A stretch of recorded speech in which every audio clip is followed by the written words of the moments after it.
Good morning, everyone. Happy Tuesday. It is July 14th around 11 a.m. I am Grant Collins. Let's jump right into your North Florida surf forecast for the next few upcoming days. As we look over at our surf station, St. Augustine North Pier camera right now, waves are a little bit smaller than yesterday. It is clean. Winds are out of the southwest at 7 to 15 miles an hour.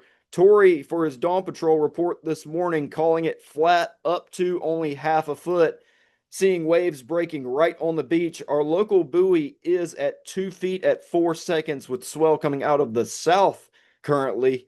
Winds this afternoon will be determined by whether we have some coastal storms pop up and where they meander. That will determine whether or not winds work their way out of the southeast a little bit later today or remain out of the west throughout the afternoon. Either way, not too much surf to target on your Tuesday. As we jump over to Dean's forecast for the rest of the week, Dean's calling Wednesday pretty much a copy and paste of today. We will have westerly winds again tomorrow morning, going east southeast by the afternoon. Waves only half a foot up to 1 foot. That weak area of low pressure that we're going to have emerge off the southeast coast doesn't look to be a wave maker for us. It's just a super weak front coming into the Atlantic, and it's got a weak high pressure stacked to the south of it. So not a very tight pressure gradient and just not a lot of fetch aimed at northern Florida. So not looking at any swell production from that for your Wednesday. But National Weather Service is saying our local buoy will be at 2 feet at 8 seconds out of the east tomorrow. So by Thursday, light northwest winds again in the morning.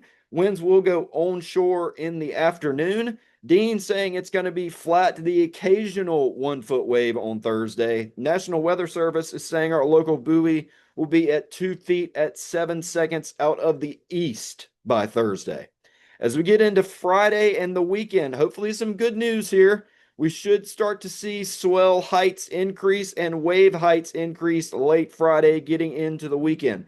So early Friday, waves only around half a foot still.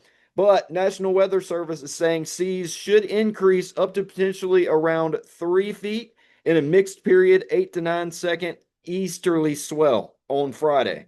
So hopefully, again, a little bit bigger as we get into the weekend. So Saturday morning, we'll have winds out of the south-southwest at 7 to 12 miles an hour. Winds will go out of the southeast by the afternoon and increase by the afternoon. Waves should be around 1 foot on Saturday in that mixed period east-southeasterly swell. And then again on Sunday, that mixed east and southeasterly swell should hold strong.